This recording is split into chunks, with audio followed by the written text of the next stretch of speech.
এই হচ্ছে সান্ধ্যকালীন বাজার, সেই রাজার আমল থেকে হয়ে আসছে। আসলে এই জায়গাটি হচ্ছে রাসমঞ্চ। এই রাসমঞ্চে বসে প্রতিদিন বাজার। জায়গাটির নাম বেগুন কোদর, মুরগুমা লেকের খুবই কাছে। এই বাজারের একটা বৈশিষ্ট্য হলো যে প্রতিদিনের এই যেন খাদ্য উৎসব।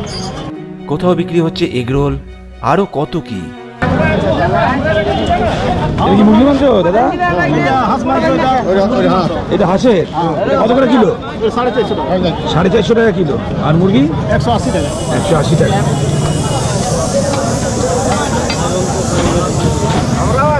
হ্যাঁ, এটা কি লোকাল মাছ? লোকাল মাছ, রুই আছে, সাইপ্রিস আছে, গ্রাস কাপ আছে। লোকাল রুই কত? 180 টাকা কিলো। 180 টাকা কিলো। ডিম হবে না তাই তো? ডিম ছাড়া। বাহ।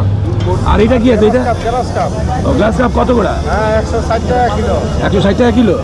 বাহ, সবই লোকাল না, বরফ ছাড়া? না, এটা এখন বরফ, সকালে। আচ্ছা।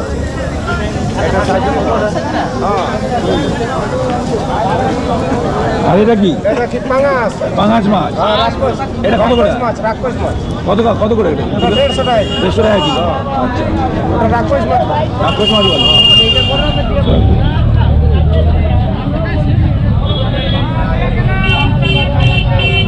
পোনা কত? পোনাগুলি কত করে দাদা?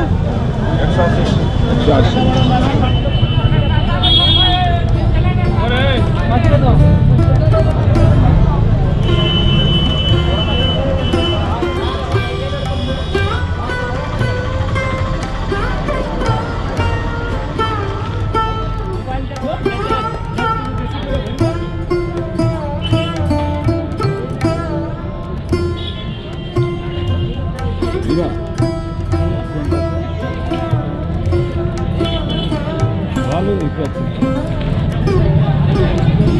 এখানে লাউ, বেগুন, টমেটো কত? ক্যাপসিকাম আছে না? টমেটো কত করে? 10 টাকা 3 কিলো। 10 টাকায় 3 কিলো? 10 টাকায় 3 কিলো, ভালো আছে। অনেক।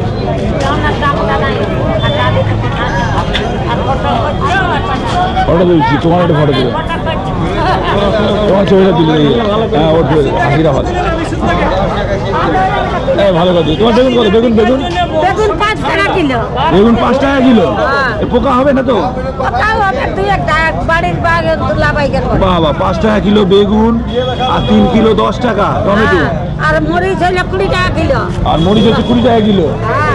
জলের দর কত করে? খাড়ি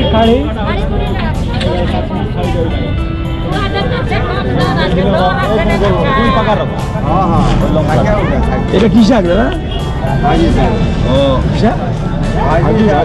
ভাজি শাক। আমরা তো মানে নোটে শাক বলি। এটা লইটা শাক না? লইটা শাক আলাদা না? এটা হচ্ছে আলাদা, এটা ভাতুয়া শাক। না, এটা তো ইয়ে শাক, ভাতুয়া শাক। এটা তো চিনি। কত বান্ডিল? 5 টাকা। 10 টাকা। আমাদের ওখানে বিক্রি 1 নম্বর সাইড। আমাদের ওখানে বিক্রি হয় 15 টাকা করে। 5 টাকা, 10 টাকা 3 টাকা। কেনার বাজার কোনো না। হ্যাঁ,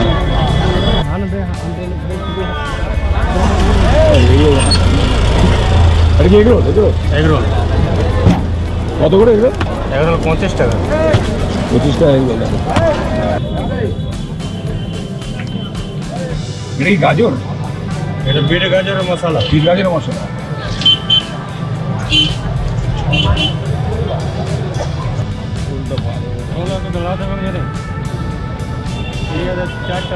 বাজারের আরেকটি বৈশিষ্ট্য হলো প্রতিদিন প্রায় 200 থেকে 250 কেজির মুরগির মাংস, হাঁসের মাংস, খাসির মাংস রান্না হয়।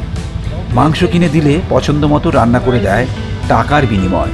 দূর দূর থেকে আসছে খাদ্যপ্রেমীরা এই রান্না করা মাংস খেতে। আমার এক নতুন অভিজ্ঞতা হলো এই বেগুন কোদরে এসে। আমার মনে হয় যে কোনো জায়গার গ্রামে ঘুরতে গেলে সেই অঞ্চলের হাট বাজার না দেখলে কোনো রকমভাবেই নতুন অভিজ্ঞতা সঞ্চয় হয় না এবং ওই অঞ্চল সম্বন্ধে অনেক কিছু অজানা থেকে যায়। সুতরাং নতুন অভিজ্ঞতার জন্য এবং ওই অঞ্চল সম্বন্ধে জানার জন্য ঘুরে বেড়াবেন হাটে বাজারে অবশ্যই। যদি এই পর্বটি ভালো লাগে তাহলে অবশ্যই শেয়ার করবেন, সাবস্ক্রাইব করবেন। ভালো থাকবেন। আর ডেসক্রিপশনে দেওয়া রয়েছে কিভাবে যাবেন, কোথায় থাকবেন।